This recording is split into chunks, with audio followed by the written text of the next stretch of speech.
Tonight on Bent TV, we start with the final part of our interview with Nick Henderson from the Australian Lesbian and Gay Archives, who explains the major projects and exhibitions they have been involved in the last few months. We then continue after the break with Ginni, whose topic tonight is dating, how Gen Y digest dating interactions and romance. Then we conclude tonight with our final part of our interview with Steve Charles, who explains the reason he came to Melbourne, his involvement in the beer community, and we hear a rendition of his song, Do You Remember My Name?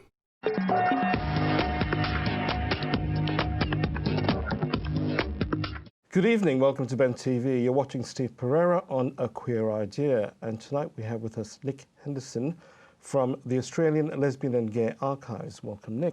Thank you for having me. Now, we talked earlier about the nature of the archives and where people can access it, but you've got some pretty exciting projects and programs happening. You're not quite just a quiet little library. You're actually quite dynamic and out there. Absolutely. We've got a lot that we do. Well, look, we, in terms of some of our more specific projects, one of them that we're working on at the moment is working with a team from the Monash University Centre for Social Informatics. So it's called Digital Dilemmas, and so Digital glamours? Digital dilemmas. Dilemmas, okay. Yeah, so the dilemma in the context is really looking at how we can harness digitisation for the archives and make our material more accessible. So there's two kind of streams to this project. One is looking at exhibitions, online exhibitions, and how we can, I suppose, provide a platform that gives people pathways into both the collection content, but also into some information about the history. So we have an active physical exhibition program where we do exhibitions around Australia, but we also support and provide loans to other organisations. I was under the impression that the archives was very Melbourne specific, but actually Australia-wide. Oh, look, absolutely. I mean, to an extent, because we're physically located here, there are certain aspects about our programs that make it a little bit easier to present material here, like exhibitions or history walks. We work with other organisations around Australia. So there's other history groups. Other cities have history archival groups? They do, although most of, I suppose, they're in different forms. So, for example, in Sydney, there's the Pride History Group. Their principal focus has been on oral history and collecting information as opposed to collecting material. So we work with them. They presented, or we co-presented our annual history conference last year in Sydney. So that's been going for 15 years. The next conference will be in Adelaide, which is in part, well, it's in conjunction with Feast, but there's also a South Australian Gay and Lesbian Archives there. Is there any part of the archive that you're particularly passionate about that is sexy and exciting? Like anything unusual or different? Oh, look, absolutely. There is so many quirky material in the collection. We've got dildo moulds. Dildo moulds? Yeah. We've got... From? The dildo moulds are from a guy called Bruce Belcher, who was also known as Sister Barbarella Ars Erotica. So he was a sister of perpetual indulgence, who you may be familiar. Okay. Yep. So he was also an activist and a community worker. Yep. He was a teacher and a union organiser. So we've got a collection of his archival papers, which is an incredibly rich collection. But we also have some objects. And so he had for a period of time, he ran a sex toy company called L Bent Productions, I think. But essentially, part of the nature of that business was principally dildos. So we've got some of his dildo moulds. So do you ask people around if they can donate some of their more archaic stuff to you, like look, vintage porn? Would you collect vintage porn? Look, we do. To be honest, we've probably got one of the largest porn collections in Australia. There you go, people. There you go, come along. But we do. We've got material back to the 1920s. So we've got a wonderful short film, which is actually digitised, the original nitrate films held by the National Film and Sound Archive. But that's of three lesbians in a blue movie, a sex film.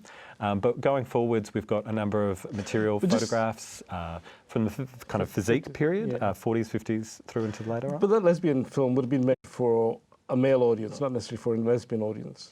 Do we know that? Look, we don't entirely know that. There's been certainly a bit of study around the audiences, and certainly it may have been principally for men, as you know, much lesbian erotica is. Did Australia have sort of the American version of the male physique magazines at the time, the bodybuilders? Not as much. Our kind of porn industry, in terms of the publishing side, from the gay male publishing side, really only came in the early 1970s. So you had publications like Stallion, like Gay, and a few others. There was also a few ones that were just standalone photographic ones. But there were the pulp novels, weren't there, from the 60s and the 70s? There were.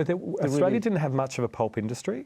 Certainly, probably the most prominent, although it wasn't really a pulp novel as such, but the cover was certainly had that effect. It was No End to the Way, which was published in London in 1966, but it was published by, so it was an Australian author who came from Western Australia, but he spent most of his life in Amsterdam writing. So, and he tried to get it published in Australia, but it didn't get published. So, AIDS 2014 had an amazing exhibition around all of the posters and the campaign and the artwork that came out of the AIDS movement from historically. Yep. Was that stuff from the archives, or was yes. that? Yes. Look, it was three components to that collection. So that was Geoffrey Grad and Russell Walsh. So they're based at the Melbourne University, and so what they did was it was an exhibition called Transmissions: Archiving HIV/AIDS in Melbourne. So it was looking at both the University of Melbourne's collection and the Lesbian and Gay Archives collection, which is quite different in a way. Ours is more personal, more activist, whereas the university's collection more related to academics who are involved. But there was different components, and then the other part of the exhibition was artists who had contributed works to a couple of key exhibitions. One was the National Gallery of Australia's Don't Leave Me This Way Out in the Age of AIDS, which was a really crucial exhibition in '94, and the other one was... I actually saw that. It was a brilliant exhibition, absolutely stunning, and I think really groundbreaking as an exhibition. I'd love to see something similar around migration. Any plans to do anything new? Oh, look, absolutely. We had about 4 exhibitions actually during AIDS 2014. That was one, but we had 2 in the city. One was called Vital Signs, where we engaged contemporary artists to respond to works in the collection, histories, objects. We also did one called Gay Liberation Photography Exhibition. So there was quite busy that time. Coming up, we're working on, or we're supporting additional exhibitions. In Darwin, they've got the 30th anniversary of their first Gay Pride Festival. Darwin? Yeah, so we've been doing projects in Darwin for about 4 years in a very active way. So Darwin have got an exhibition, and Dino Hodge, Dr. Dino Hodge, who's based down here in Melbourne, but has lived in the Territory and also wrote the book on queer Darwin life. Did you meet any Malagas, it's called? Did you meet any Malagas? Malagas, yes. What's Malaga? Malaga is kind of, it's a local kind of, I'm not sure if it's Larrakia, but it's certainly local Indigenous language for kind of gay man. And that was going to be, we're running out of time, but just quickly, Indigenous inclusion in the Gay and Lesbian Archives. Absolutely, we're very, very active. One of the projects I'm working on at the moment is with AFAO, and they've got, they do with their annual journal, or it's not annual journal, it's I think it's a quarterly journal, but we're helping them with an issue which is just HIV/AIDS related Indigenous posters. But Dino Hodge is editing a volume at the moment, which will come out in a couple of months, which is Indigenous Queer History. We're supporting Out Black and their history project. So there's quite a lot that we've been doing around Indigenous queer history.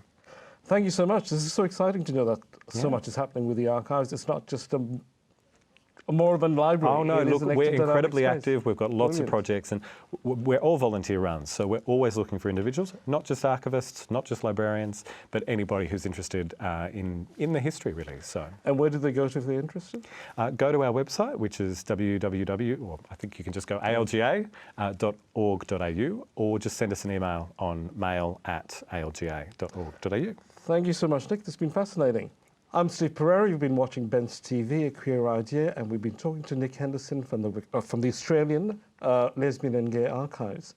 Thank you so much for watching. Good night.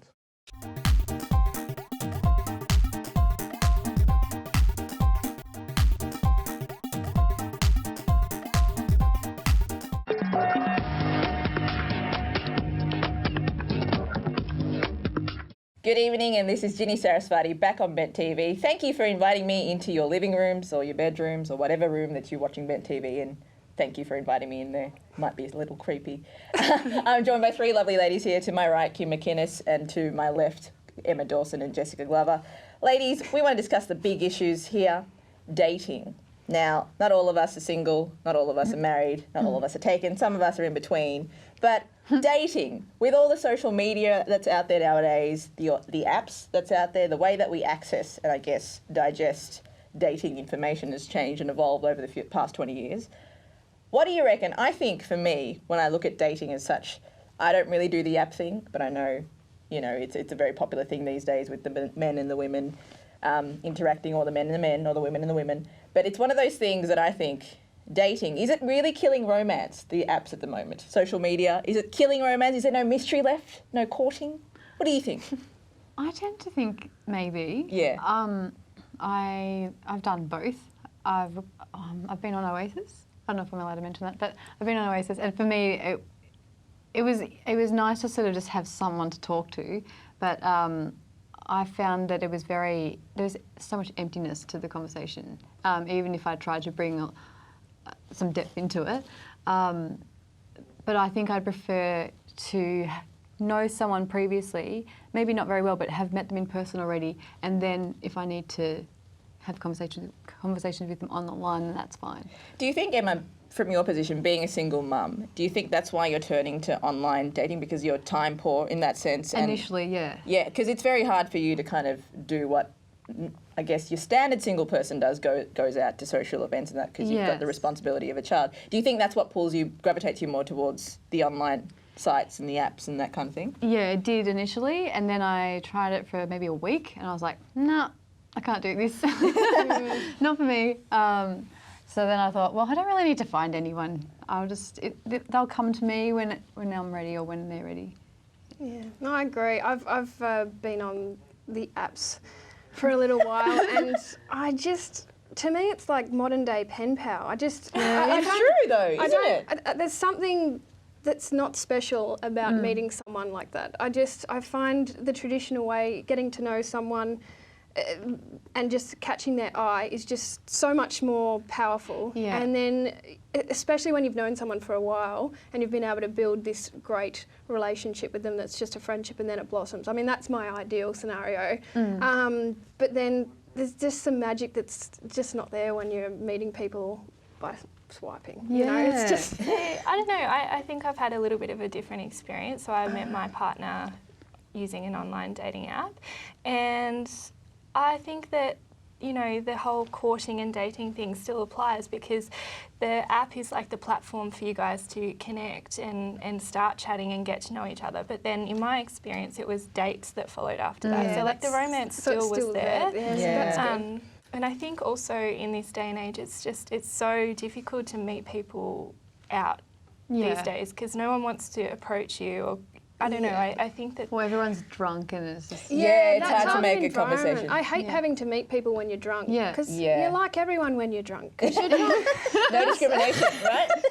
Love everyone. I'd much rather meet people doing something I enjoy. But you're right, it doesn't happen. And especially, I know with me, I'm so busy with my work that at the end of the week, I don't always want to go out and meet people because I'm absolutely knackered. So, to be able to just have a look and see if you sort of align with someone it's kind of cool, if it evolves, and it does in some cases. Well, in your case, Jess, I think it's great because I think yours is an example of someone who was looking for that connection. Yeah. I think I was reading a few articles, a lot of people sometimes go on apps, some people go on apps to look for, I guess, the serial dater type, which that wasn't what your situation was. You were looking for that long-term commitment, as was your counterpart as well. But I think those who are not so much looking for love, they're kind of part of that hookup generation, because I was reading an article too that hookups are now higher than they've ever been, because these apps kind of allow that platform to explore each other sexually a lot more, I guess, freely than they did 20 years ago.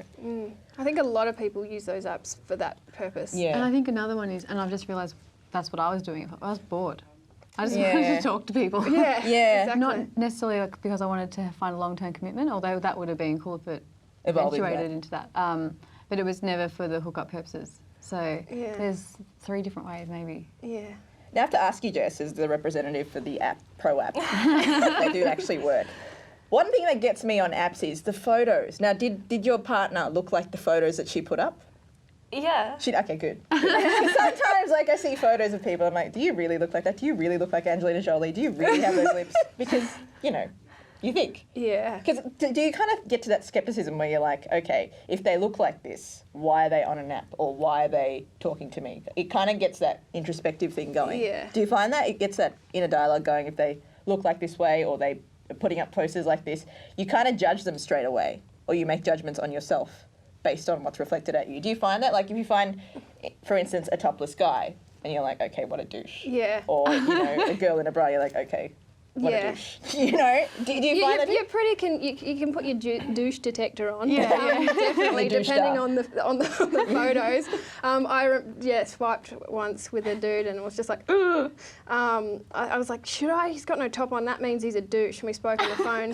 And He was a douche? yeah. And then on the flip side, this girl was on there. Gorgeous, stunning. I was like, how is she on here? She's practically like a model. And we started having a conversation and then she just disappeared. I was like, oh shit, what have I done? Did I say something wrong? So yeah, it's... Maybe it was Angelina. It might have been. She had to tend to I one of her think 12 I kids. was onto it, so she had to get off. Yeah, she's like, oh, Kimmy's Yeah. onto me, Kimmy's onto me. That's really interesting. That's true. I think the douche star is quite alert when you are looking at this douche star. I've coined a phrase now. But then That's there's also the times where people don't have photos. Like from myself, when I first joined up to Oasis, I didn't put up any photos. And maybe within half an hour, I had 50 requests, and I was like, For okay. photo? 50 requests just to chat. To chat. Yeah. Wow. With no photo. That kind of, I don't know, sometimes there's that scepticism as well about photos too. You're like, oh, they don't put a photo up. Yeah, What's going on? That's Yeah, how I that feel. feels Like, so I don't see big. photo like that. The dating revolution, it's all happening as long as you're one of those fish swimming in the sea. I hope you're getting your jollies. This is Ginni signing off on Bent TV. Thank you for staying with Bent TV. Please visit our website, Twitter, YouTube channel and Facebook to find the different ways you can support Bent TV, provide feedback and become involved in supporting Bent TV. Back after this break.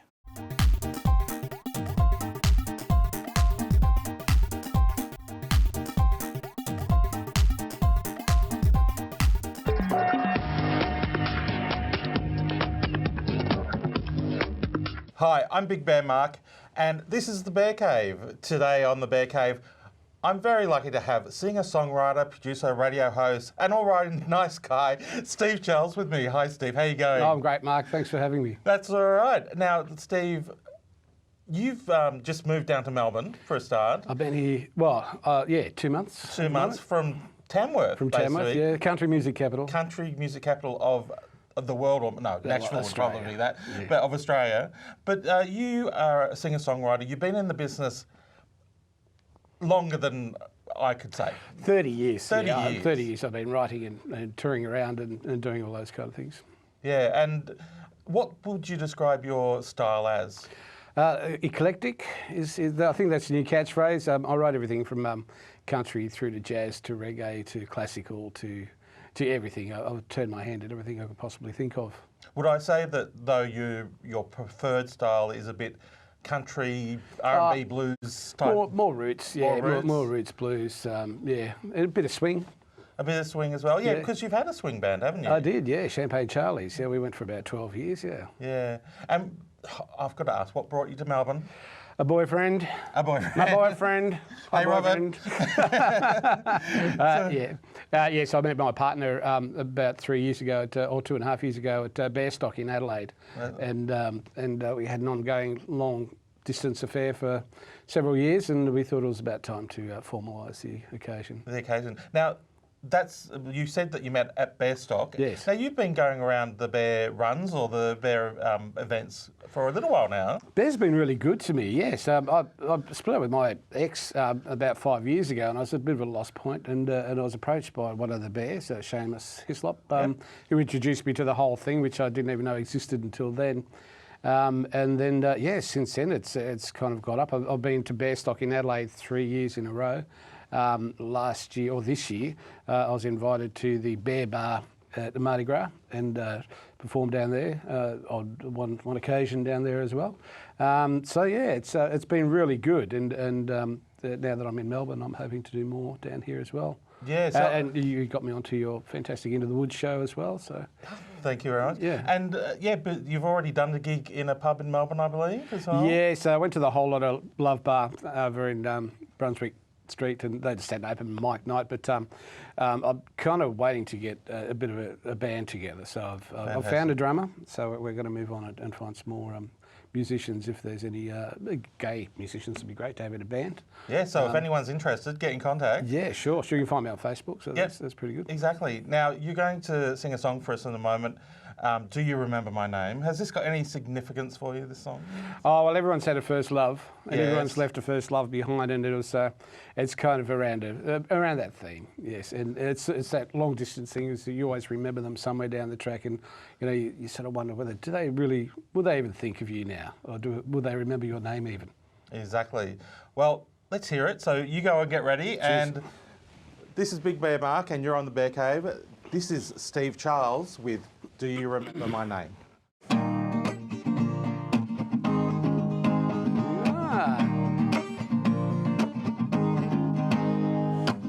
Looking back, we were young, making love was just for fun. Used to be so happy together. Life goes on, changes plans, took a job to see the land. Knew when I left you, it'd be forever. Sad to say those days have gone,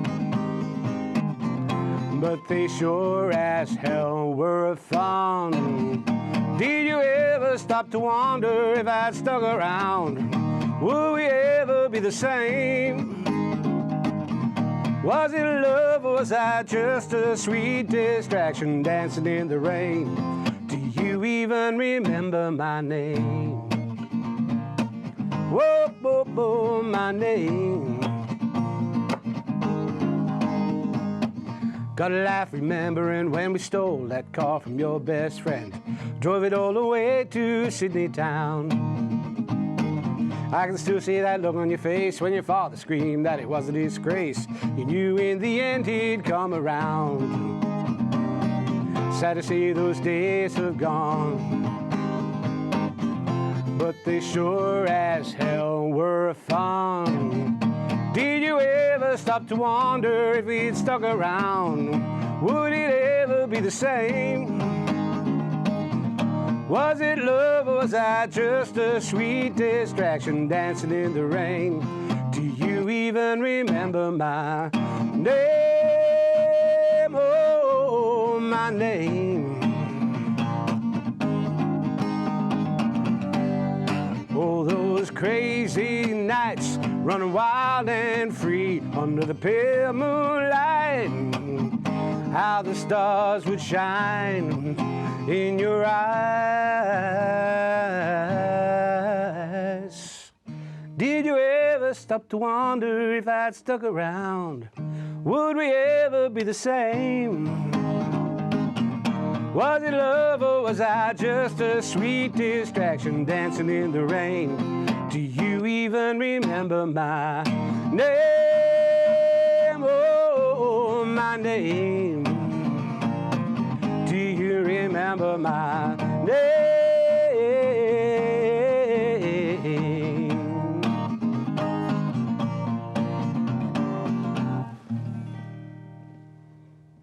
Thanks, Steve. This has been Big Bear Mark. You're on the Bear Cave on Bent TV. We'll catch you next time. That's all the time we have for tonight. Thank you for watching. My name is Gavin Henderson. Please visit our website, YouTube channel, Facebook to keep in contact and support Bent TV.